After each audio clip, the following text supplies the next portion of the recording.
Cross and Blue Shield of Rhode Island, we are longtime supporters of the American Heart Association. And for the last several years, we've partnered with the Heart Association on the Heart2Heart Storytellers campaign. My name is Carol Connolly, and I'd like to share my survivor story with you.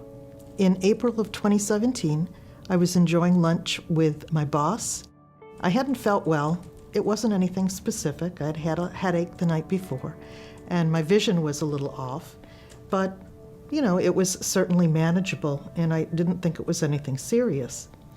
When I was enjoying lunch, I lost vision in one eye. I didn't want to say anything. I didn't want to ruin the day. I kind of was quiet. I was playing with my food instead of eating it. And he asked what was wrong. I said, I just don't feel well, and I've lost vision in one of my eyes. And he said, touch your nose. And I went, and he said, I'm going to take you to the hospital. And I said, well, take me back to the office, and I'm going to call my primary. And he said, you have two options. I'm taking you to the hospital, or I'm calling an ambulance.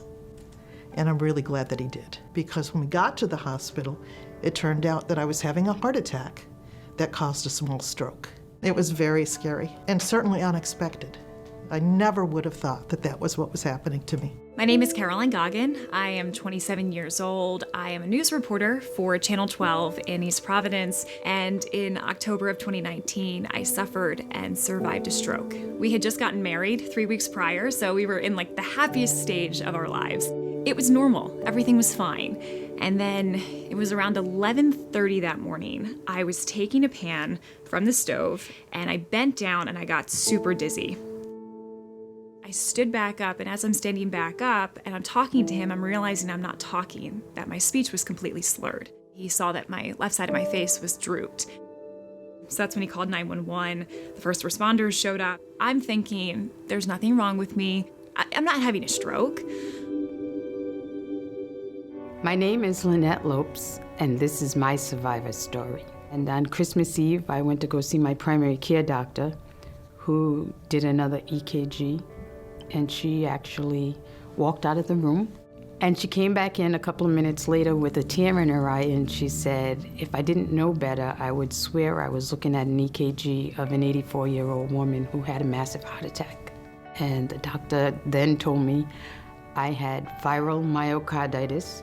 It was a virus that, instead of attacking my lungs and giving me bronchitis or pneumonia, it attacked my heart and left me with the 20% cardiac output. It actually enlarged my heart, so it made it harder for it to work.